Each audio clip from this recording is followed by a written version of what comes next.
I'm going to go through here is a scapular mobilization. I'm going to use an AccuMobility ball. If you have a lacrosse ball, a tennis ball, a baseball, softball, those work really well. I just like the AccuMobility ball because it has a nice flat surface. When I put it up against something, it doesn't roll away. So what I'm going to do here is I'm going to line up, taking my arm about armpit height. I'm going to put this ball, I'm going to remove this so I don't lose a hip. I'm going to put this ball right in on the back side, so you can see on the camera here, the back side of my armpit, not up in my armpit, but the back side.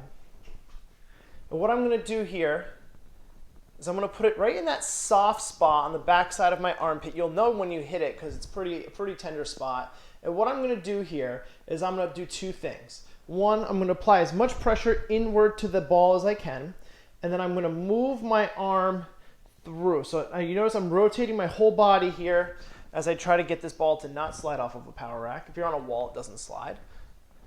So I'm going to move my body in and out, and I'm going to go side to side. Try to get that teres minor, that little small muscle on the back side of my armpit, connects my shoulder blade up to my lats.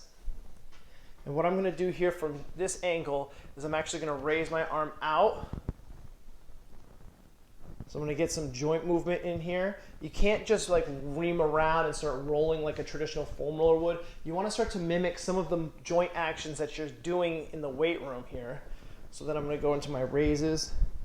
Same concept here, applying as much pressure into the wall as I can. Right, so I'm rotating my body side to side. I'm getting my arm to move at 45 and 90-degree angles with my body. And then from here, what I can do is that same concept, but I can take it just a touch lower, apply it just below my shoulder blade, apply force into the object. Now I can go through my angles at 45. Now I can go through my straight shoulder raises at 90 degrees. And what I'm really trying to do as I go through this is the ball is sitting on that shoulder blade now on the back side, so that I'm able to help assist the shoulder blade in getting up overhead as we start to go through our raises with our arms. So that's some shoulder mobility. Again, we're hitting the teres minor here on the back side of the armpit. And then we're also going to hit just the base of the scap, right around where this lat can kind of get gooky. So AccuMobility ball, I love it. You can use it against the wall, but if you have a lacrosse ball, tennis ball, even if you have a foam roller, that can work. The foam roller tends to be just a little bit bigger of a surface, so something small like a lacrosse ball or tennis ball tends to work better.